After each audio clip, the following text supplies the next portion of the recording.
बिस्मिल्लाहिर्रहमानिर्रहीम। अस्सलाम वालेकुम नादरीन, आप यूट्यूब चैनल देख रहे हैं। मैं इमरान खान हूँ। खबरें आपके साथ मैं शेयर कर देता हूँ। पहले छोटी छोटी खबरें हैं वो आपके साथ शेयर करूँ, फिर मुझे आपको एक बहुत इंपॉर्टेंट चीज़ बतानी है। ये वो चीज़ है जो अभी शुरू कर दी गई है और आने वाले दिनों में इसको बहुत बढ़ाया जाएगा और एक नया प्रोपेगेंडा पाकिस्तान के अंदर लॉन्च होगा। वो क्या है, किस तरह किया जाएगा और उसको आगे कैसे लेकर चलेंगे, उसके लिए किस कदर इंटेलेक्चुअल डिसऑनेस्टी, उसको कहते हैं कि जी आप जो सोचे समझे अंदाज में, यानी आप जानते हैं कि जो आप बात कर रहे हैं ये गलत है लेकिन फिर भी आप बददियानती से उसको करते हैं। मैं वो चीज़ आपके सामने रखूंगा, लेकिन पहले कुछ खबरें हैं वो आपके साथ मैं शेयर करता हूँ। इमरान खान साहब का एक स्टेटमेंट है जो छपा हुआ है एक्सप्रेस न्यूज़ पर। एक्सप्रेस न्यूज़ पे जो इमरान खान का स्टेटमेंट छपा है वो मैं एज इट इज आपको पढ़ के सुना देता हूँ। ये उनकी बहन जो गई थी मिलने के लिए, दोनों बहनें गई थी, उन बहनों से बातचीत करके उन्होंने जो बात की वो बाहर आके रिपोर्ट हुई है। इमरान खान ने कहा कि मदर ऑफ ऑल रिगिंग ये थी कि पार्टी को खत्म करना, बैट का निशान ले लेना, इंतखाबी जलसों तक की इजाजत ना देना। मदर ऑफ ऑल रिगिंग बंद होनी चाहिए। दुनिया के सामने मजीद तमाशा ना बनाए, जिसका मैंडेट है उसको देकर अवाम की राय का एहतराम किया जाए। ये अपनी बहनों से अलीमा खान से और उस्मा खान से मुलाकात में इमरान खान साहब ने बात कही है। उन्होंने मीडिया के सामने सारी बातचीत पेश की और उन्होंने कहा कि mother of all you turns ने, यानी इमरान खान साहब ने अपनी बहनों को जो बात की उन्होंने बाहर आके बताया कि इमरान खान साहब कह रहे हैं कि mother of all you turns ने वोट को इज्जत दो के बजाय बूट को इज्जत दे दी। मदर ऑफ ऑल सिलेक्शन ये था कि क्रिमिनल्स के केस खत्म करके बानी पाकिस्तान तरीके इंसाफ पर डाल दिए और 32 साल की सजा दे दी। और प्री पोल रिगिंग और इलेक्शन डे रिगिंग ये था कि अवाम और वोटर को अपने नुमाइंदे चुनने की इजाजत ना दी गई। अब ये वो चीजें हैं जो इमरान खान साहब ने बोली, कुछ और बातें भी हैं वो कर रहे हैं, तो वो रेपिटेशन है। दूसरी खबर ये है कि उसी चीज के लिए खबरदार किया है बैरिस्टर गौहर साहब ने, जिसके बारे में फिच ने भी खबरदार किया। आलमी रेटिंग एजेंसी है, दुनिया की टॉप 3 एजेंसीज में से एक है। उसके अलावा आलमी इदारे भी कह रहे हैं, सहाफी भी यही बात कर रहे हैं, जितने लोग इकोनॉमी को समझते हैं वो भी यही बात कर रहे हैं। तो बैरिस्टर गौहर कह रहे हैं कि फार्म 45 के तहत हमारी कामयाबी के नतायज जारी नहीं किए जाते तो IMF का प्रोग्राम मुतासिर होगा।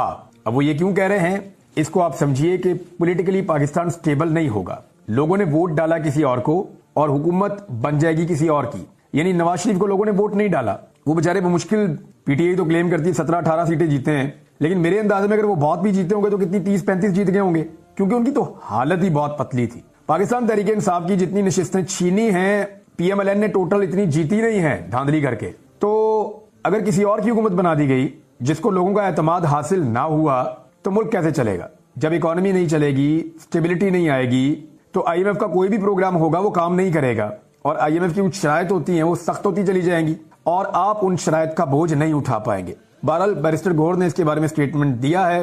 बुशरा बीबी के हवाले से बार बार खबरें आती रहती हैं कि उनकी तबीयत ठीक नहीं है और उनको खाने में कुछ ऐसी चीजें मिली हैं जिसकी वजह से वो सफर कर रही हैं। तो इस पे तो अब गवर्नमेंट ही देख सकती है, जो मौजूदा गवर्नमेंट है या जेल की इंतजामिया है या हुकूमत को ये देखना पड़ेगा कि साबिक खातून अव्वल अगर खतरे में है या उनकी तबीयत ज्यादा खराब है तो उनको मुनासिब तिब्बी इमदाद फराहम की जाए।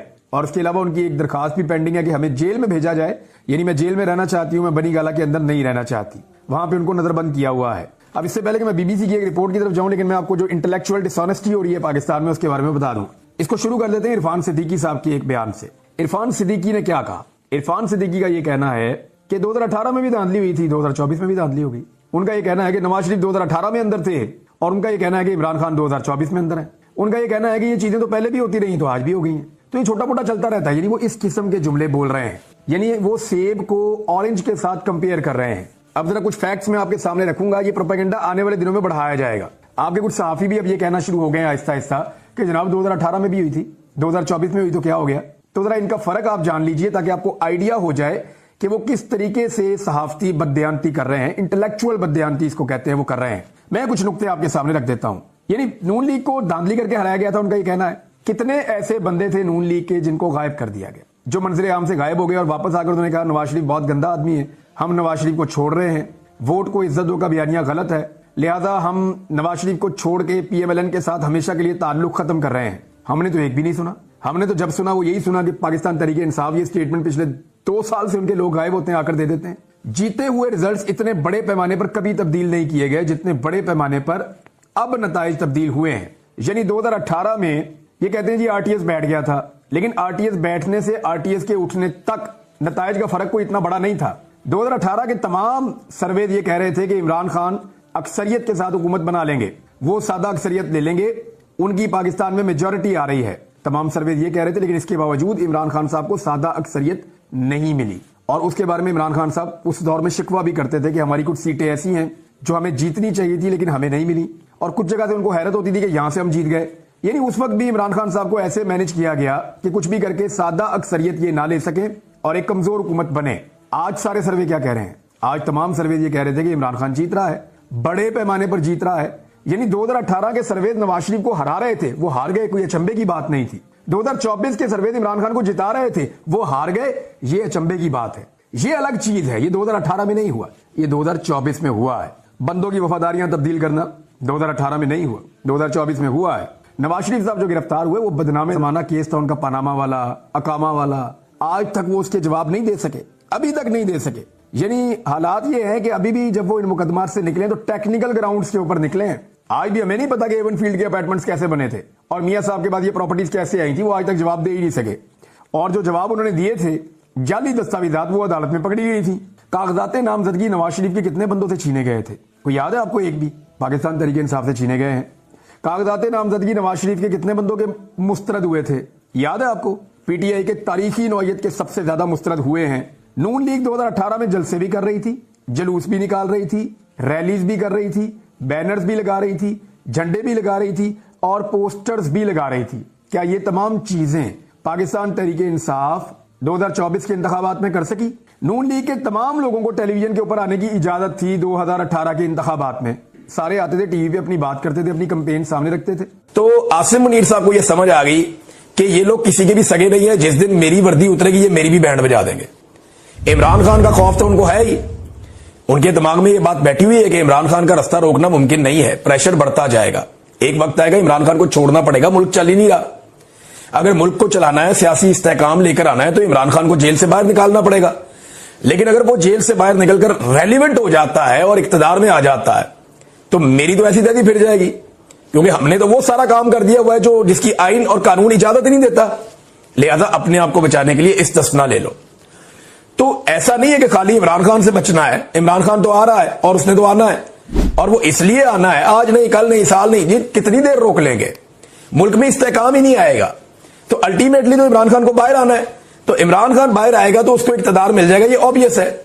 बस सिर्फ कोशिश ये करनी है कि उसको 2/3 अक्सरियत ना मिले, क्योंकि अगर उसको 2/3 अक्सरियत नहीं मिलेगी तो वो आईनी तरमीम नहीं कर सकेगा और फील्ड मार्शल अपनी जिंदगी में एंजॉय करेंगे, और वो सऊदीया में एक नए ओहदे के ऊपर जा भी सकते हैं। तो एक तो PMLN और पीपल्स पार्टी का उन्हें पता है कि ये बड़े बदीद लोग हैं, ये जैसे ही मैं ओहदे से उतरूंगा ये मेरी ऐसी तैसी फेर देंगे, लिहाजा मैं ओहदे से उतरता ही नहीं और मैं अपनी इम्यूनिटी ले लेता हूं, इस्तिस्ना ले लेता हूं। और दूसरा उन्होंने ये किया कि इमरान खान से बचने के लिए अपने इर्द गिर्द एक आईनी दीवार खड़ी कर ली। इसको और सिंपल कर लें, इमरान खान की जलगार हो रही है, वो जेल से बैठकर आसिम मुनीर साहब को ज़हनी मरीज करार दे चुके हैं। अब इमरान खान जिस आदमी को जो कहते हैं ना लोग, उसको वो इमेजिन करना शुरू हो जाते हैं, उसकी हरकतों सकनात पे नजर रखना शुरू हो जाते हैं कि यार ये ज़हनी मरीज वाकई तो नहीं है। शहबाज शरीफ को अर्दली जब से कहा है वो तब से अर्दली लगना शुरू हो गए हैं। मैं सीरियसली आपको बता रहा हूं कि मेरे अपने दिमाग में एक इमेज बन गया कि यार वाकई ये हरकतें तो वही हैं। तो अब ये भी एक बड़ी दिक्कत है कि इमरान खान साहब ने उन्हें ज़हनी मरीज कह दिया। प्रेशर तो इमरान खान साहब ने जेल से दबा के डाला हुआ है आसिम मुनीर साहब के ऊपर, और उन्हें नजर भी आ रहा है कि इसको मैं कब तक आखिर रोकूंगा। तो एक तो वो खतरा है, और ये खतरा ना PMLN के कुछ टाउट्स और कुछ टाउट्स हैं एस्टेब्लिशमेंट के, और कुछ PMLN के अपने लोग भी हैं, और वो अपने मुंह से बरमला अब ये कहना शुरू हो गए। उनके ट्वीट्स मौजूद हैं रिकॉर्ड के ऊपर, उनके स्क्रीनशॉट इस वक्त सोशल मीडिया पे गर्दिश कर रहे हैं। नजम सिटी का ऐसा ही स्टेटमेंट है कि एक्चुअली ये आसिम मुनीर साहब ने अपनी मुस्तकबिल की प्रोटेक्शन हासिल की है जिस वक्त इमरान खान साहब इक्तदार में आ जाएंगे, क्योंकि सारे डराते थे ना कि इमरान खान आ गया तो ये कर देगा, तो वो कर देगा, तो आपको नहीं छोड़ेगा, तो उसको नहीं छोड़ेगा। हालांकि इमरान खान ने कहा भी कि मैंने किसी से बदला नहीं लेना, मैं अपने मुल्क की खातिर बात करना चाहता हूं। लेकिन ये सारे डरे हुए हैं, सहमे हुए हैं। अब जिसके दिल में चोर हो वो डरता ही है ना, हर आदमी तो नहीं डरता। मैं एक मीटिंग में था कल, जर्मनी में आया हुआ था फ्रैंकफर्ट में, तो वहां पे बहुत सारे लोग थे। मैंने उनसे पूछा, मैंने कहा आप में से किसी को इस्तिस्ना चाहिए? तो पूरे हॉल ने कहा नहीं चाहिए। तो मैंने उनसे पूछा कि आपको क्यों नहीं चाहिए? उन्होंने कहा हमने कुछ किया ही नहीं, हमारे दिल में चोर है ही नहीं, हमें क्यों इस्तिस्ना चाहिए होगा। नबी अकरम सल्लल्लाहु अलैहि वसल्लम ने फरमाया कि मेरी बेटी भी अगर चोरी करेगी तो मैं उसका हाथ काट दूं। बेटी के लिए इस्तिस्ना नहीं था, تو جب ان لوگوں کے لیے اتنی بڑی بڑی ہستیوں کے لیے استثنا نہیں تھا تو یہ کس کھیت کی مولی ہیں جو لوگ استثنا لے لیتے ہیں اور لگے ہاتھوں سارے اس کے اندر اپنے ہاتھ دھوتے ہیں. ابھی پتا چلا ہے کہ تجویز آئی ہے کہ جو صدر پاکستان ہے وہ جو ایک دفعہ صدر بن گیا اس کو تا حیات استثنا دے دیا جائے, یعنی اس کے اوپر پوری زندگی میں پھر کوئی کیس نہیں بنے گا, اور اس کا اب اس کے اوپر جو ہے وہ عمل درآمد کر دیا جائے. وزیر اعظم کے بارے میں بھی یہی تجویز آئی کہ وزیر اعظم کو بھی استثنا دے دیں, وزیر اعظم اپنے عہدے سے فارغ بھی ہو جائے تو باقی زندگی کچھ بھی کرتا رہے, اس کو استثنا جناب کو کوئی اس کو ہاتھ نہیں لگا سکتا, کوئی اس کے اوپر کیس نہیں بنا سکتا. یہ ہوتا ہے کوئی دنیا میں؟ ہمیں سناتے ہیں قرآن پاک کی آیتیں, اپنے لیے ان کو آئینی دیوار چاہیے اور اپنے لیے ان کو پروٹیکشن چاہیے. یعنی ہم غریب پاکستانیوں کے لیے, مڈل کلاس کے لوگوں کے لیے قرآن پاک کی آیات اور ان کا ترجمہ ہے جو اپنی مرضی کے مطابق وقتاً فوقتاً نکال کے اپنی ضرورت کے مطابق قوم کو سنا دیا جاتا ہے, اور اپنے لیے ان کو ذرا بھی توکل نہیں ہے, ان کو استثنا چاہیے. بھئی دوسری سانس کسی نے نہیں دیکھی, کل کسی نے نہیں دیکھا, آپ استثنا کے پیچھے بھاگ رہے ہیں.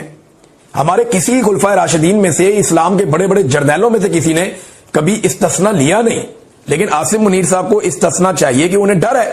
اور یہ پی ایم ایل این کے لوگ کہہ رہے ہیں, نجم سیٹھی صاحب نے کہا اور بہت سارے لوگوں نے کہا کہ جناب انہیں عمران خان صاحب سے یہ خوف ہے کہ کل کو عمران خان صاحب آ گئے تو پتہ نہیں کیا کر دیں گے, لہذا انہوں نے اپنے ارد گرد ایک آئینی دیوار کھڑی کر دی ہے. آئین کی اس طرح کی شکیں منظور کروانے کی کوشش کر رہے ہیں جس کے ذریعے وہ محفوظ ہو جائیں اپنی زندگی کے آخری سانس تک. یہ تو میرا رب جانتا ہے نا, حفاظت تو میرا اللہ کرتا ہے. وہ ہجوم میں تنہا آدمی کی حفاظت کرتا ہے, وہ پتھر میں کیڑے کی حفاظت کرتا ہے, اور اگر وہ کسی کی حفاظت نہ کرے نا تو پھر اسے کوئی نہیں بچا سکتا. نبی اکرم صلی اللہ علیہ وآلہ وسلم کی ایک حدیث ہے, مجھے وہ یاد آ گئی. آپ اونٹ پہ سفر کر رہے تھے اور آپ کے پیچھے ایک صحابی بیٹھے ہوئے تھے چھوٹی عمر کے. آپ نے انہیں کہا کہ لڑکے میری بات سنو غور سے, کہ ساری دنیا مل کر تمہارا کوئی فائدہ نہیں کر سکتی اگر رب نہ چاہے تو, اور ساری دنیا مل کر تمہارا کوئی نقصان نہیں کر سکتی اگر رب نہ چاہے تو. اس کا مختصر مفہوم یہ ہے کہ میرے رب کی چاہت سے ہوتا ہے جو آتا ہے. یہ ضیاء الحق کا بھی پلان تا حیات تھا, پھر اس کے ساتھ کیا کام ہوا. یہ تا حیات قسم کے واحیات پلان پاکستان میں بہت دفعہ بنے, ہم نے بہت بنتے ہوئے دیکھے, اور نئی کمانڈ پوسٹ کا ایک قیام کر دیا گیا, ایک نئی کمانڈ پوسٹ بنا دی گئی. یعنی یہ اختیارات جو ہیں وہ اب آرمی چیف کو مل گئے ہیں, یہ والے بھی. وزیر اعظم چیف آف آرمی سٹاف جو بیک وقت چیف ڈیفنس فورسز کے طور پر بھی خدمات سر انجام دیں گے کی سفارش پر نیشنل اسٹریٹجک کمانڈ کا کمانڈر پاکستان آرمی کے افسران میں سے تعینات کریں گے, اور اس کی تنخواہ اور مراد کا تعین بھی وزیر اعظم کریں گے. یعنی یہ جو ایٹم بم جس کے ہاتھ میں ہوتا ہے نا, یہ بہت امپورٹنٹ عہدہ ہے, بہت, یعنی آرمی چیف کے بعد ایک بہت اہم ترین عہدوں میں سے ایک عہدہ D G I S I کا ہوتا ہے, اور ایک یہ عہدہ ہے, اور یہ عہدہ ہوتا ہے نیشنل اسٹریٹجک کمانڈ کا. کمانڈر کے جو کمانڈ ہوتی ہے اس کا یہ عہدہ ہوتا ہے. اس کو بھی آرمی چیف نے اپنے ہاتھ میں لے لیا کہ ان کی اپروول کے بغیر یا ان کی تجویز کے بغیر یا ان کی سفارش کے بغیر وزیر اعظم کسی کو تعینات کر نہیں سکتا. یہ بندہ وزیر اعظم اپنی مرضی سے نہیں لا سکتا. یہ اختیار بھی آرمی چیف نے اپنے پاس رکھ لیا, اور اس کی تنخواہ اور مراد کا تعین بھی وزیر اعظم کریں گے. اچھا, نمبر 3 اس میں ایک اور بڑی امپورٹنٹ چیز ہے کہ اعلیٰ فوجی رینک رکھنے والوں کے لیے عمر بھر کی مراد, یعنی جن کے اعلیٰ فوجی رینکس ہیں نا, جیسے فیلڈ مارشل ہو گیا, جیسے اس قسم کے اور عہدیدار ہو گئے, ان کی جناب جو مراد ہے ان کو ساری زندگی ملتی رہیں گی, وہ ختم نہیں ہوگی. جب تک یہ زندہ رہیں گے ان کی موجیں لگی رہیں گی, ان کی تنخواہیں, ان کی یہ چیزیں ساری ان کو ملتی رہیں گی, مراد ان کو ملتی رہیں گی. پھر وہ افسران جنہیں فیلڈ مارشل کا عہدہ دیا گیا ہو, یا martial of the air force کا عہدہ دیا گیا ہو, یا ایڈمرل آف دی فلیٹ کے عہدے پہ. اچھا, یہ عہدے نارملی ملتے نہیں ہوتے. فیلڈ مارشل کا عہدہ یہ جنگ کے بعد ملتا ہوتا ہے.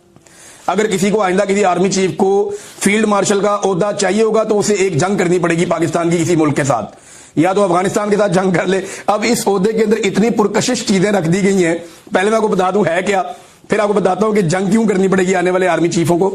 اچھا, اس میں وہ کہتے ہیں جی ترقی دی جائے گی, اپنے رینک, مراد اور یونیفارم تا حیات تک ان کے برقرار رہیں گے. اور اس میں جو صحافیوں کے ساتھ کیا جا رہا ہے پاکستان میں, جو خواتین کے ساتھ ظلم کیا جا رہا ہے, خاص طور پہ ایک سابق وزیر اعظم ہے جو اس کے ساتھ اور ایک پولیٹیکل پارٹی کے ساتھ کیا گیا, جیسے انسانی حقوق کی پامالیاں ہیں, آوازوں کو دبایا جا رہا ہے,